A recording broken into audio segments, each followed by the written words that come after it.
Okay, so my name is Benjamin Daniel, also known as Benzaie on That Guy with the Glasses and BlisterThumbs.net. I also actually have a French channel that I recently launched, which is called Benzaie TV on YouTube.com. And basically, after like a couple of months, this content from this channel, namely my series Hard Corner, where I review like collector's edition of various collector's item in a very funny manner, some sort of sitcomedy meets review kind of stuff. It actually got picked up by a French TV channel, so now I'm on TV. So it was very cool. Really? Yeah, cool. I am, and also I keep on like updating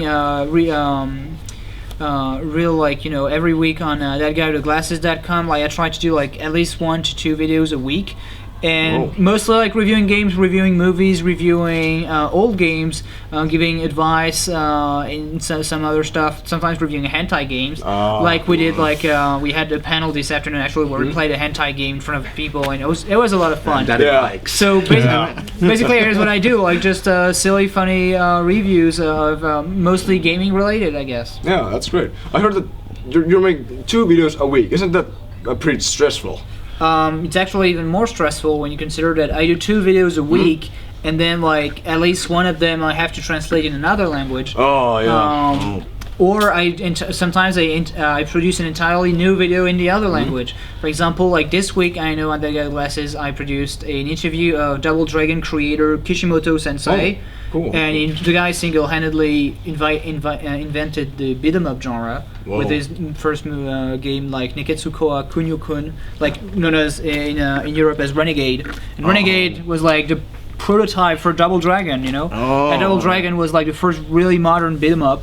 And so I did that interview with some BlisterThumbs.net, and meanwhile in France I did something called the Paris Japan Expo in 5 seconds. It was like a very funny stupid sketch that was like about 30 seconds, and where I had like cameos of other French popular web people. So totally different content, but still like I'm producing all the time. Yeah. So it is stressful, but it is It's also it must be real satisfying too. It is satisfying to be on TV. I gotta say, like it's an enormous feeling to be invited in Finland to give just to play silly hentai games with Team 4-Star who are like great. It's a tremendous experience, especially like since I had bear sausage yesterday, and I was like, fuck yeah, like that's why I'm thankful I'm doing this kind of stuff, because you get recognition like in other countries, and you get to travel, and you get to meet people, and I guess that's what makes the experience. You get to meet people that are so different yet so close to you, because you share a passion, and I think that's amazing. That's the real reason why we do this stuff. It's the reason bear sausage. It's the reason why the Real Men's Playground is alive and being. Are there any games that you might not know, like that have been introduced you to in your travels when you gone somewhere, or by That Guy with the Glasses other reviewers, because you must look at them too. Okay, so you mean like games that I didn't know and that people made me discover? Yeah. Okay, which game? Actually, yesterday I discovered Skullgirls because I had never played it.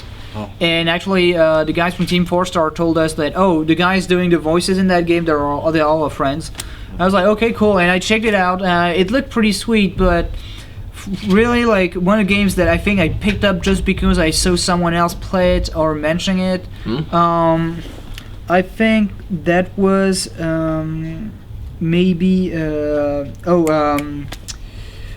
what's it saying? Mountain Blades Warband. Oh yeah, what system was that? What system was that? It's on PC. It's on Steam. All right, yeah. It's actually made by I think 3 people, and it's like massive scale battle, like very medieval style, very good. And apparently, you can pour hours into it. And so, like when I saw the Angry Joe review of it, I was like, okay, there was a Steam sale. You could get like 4 games of the series series for like $10, and I was like, okay, let's get it. And you have also the show called Games You might. I have this show. Like I actually have like a new episode in the work, because like it's a show that's a little bit in a hiatus because like it's just so crazy, and I really like my new formula of hardcore, because what I liked better in Games You Might Not Know was like the little dream sequence that were like flashback, like almost unaltered memories.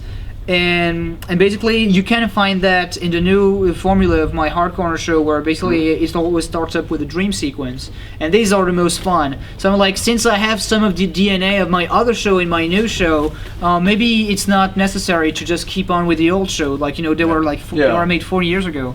The old show was like it made the Hard Corner what it is today. Exactly. You take the best exactly. part. The new Hard Corner basically is just like the maturity of 4 years. And new hardware to just like produce something beautiful. But I still have a game I want to review in games you might not know. It's called Ultimate Arena for the Atari ST, and it's a Mortal Kombat clone.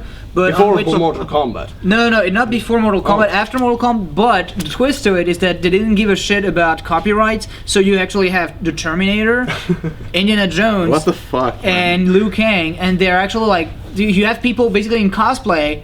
It doesn't say Terminator, but they actually exactly look like Terminator. And in the selection screen, they're actually pictures from the movie. You know, like, how did you get away from it and actually own the gaming box? It's a shame I don't have it, but yeah, I ordered it. It's an Atari ST game, so Atari ST is like a 1632-bit computer from before like the big DOS era happened. And it came out still in 1994, so nobody knew about this computer at the time even. Like, it was all gone. Yeah. But it was it's one of its last game. It's terrible, but it's very fun. I just wonder how long was it on sale? Because so many copyrights. It was only like, you know, you had to order it like from a catalog, so it was like very obscure. I have to check it. I have. It's called Ultimate Arena Atari ST. I'm obsessed with this fucking crappy game. He's a masochist. Yeah. All right. What about video game soundtracks? What are your favorite video game soundtracks? Definitely, I think. I don't know. Like, since I met last week I was in Paris, and I met Kishimoto Sensei, so the guy from Double Dragon, and in the car, because I was like sticking around with his interpreter, who also was writing the biography of Kishimoto, and we were listening to Double Dragon Arranged album, which is like an arranged album of Double Dragon 2 soundtrack on the NES, and it's one of my favorite soundtrack, I think, along with maybe Mega Man 2. But I also really like, I don't know if you guys know this German artist called Chris Hulsbeck, and he did a soundtrack to Turrican, to Jim Power, Rogue Squadron. That guy. I've heard of him. Turrican, usually people know what it is. And it's great music, and actually now the guy has a Kickstarter. I actually interviewed him like in 2008 on my show, and it was great. I was like creaming my pants. And nowadays, like, he's doing a Kickstarter. If you pay $40, like, he's producing like a full soundtrack of like Turrican 1, 2, and 3, all reorchestrated by the Cologne Symphonic Orchestra. And it's like in a superb digipack, and like he's like signing everything. It's like the ultimate version of the Turrican soundtrack, which is what everybody remembers. Oh man. But yeah, there you go. Check Chris Hulsbeck. And you have also the show called Game Soundtracks. Soundtracks. It's also as well a little bit on hiatus because Hard Corner takes a lot of my energy. But I really love doing that shit. And actually, for if you want some trivia, Game Soundtracks, you might not know, was a show inspired by another show that was on French television at the time called Vivid Memory. And Vivid Memory was one of the first retro gaming show on television. Like, where they would just show like game footage, and just like, you know, sometimes you would have subtitles to explain like the backstory of the game, like it came out in this, and you just like this processor. But to me, like, it was mesmerizing to just finally see these old games on my TV and discover new games. Like, they had a special Hokuto no Ken kind of games, and I was like, oh my god, I didn't know about this SNES Hokuto no Ken game, and it was a very good show. And now I work in Hard Corner has been picked up by a TV station, managed by the guy who did that show, that retro show 10 years ago on TV that I fell in love with and that inspired my work. So it went full circle, and I'm so glad I'm working with that guy now. Yeah. What inspired you to start your own game shows? My own game show. Basically, I was a big fan of the Angry Video Game Nerd. It's a regular. It usually comes down to this: like, you really created something.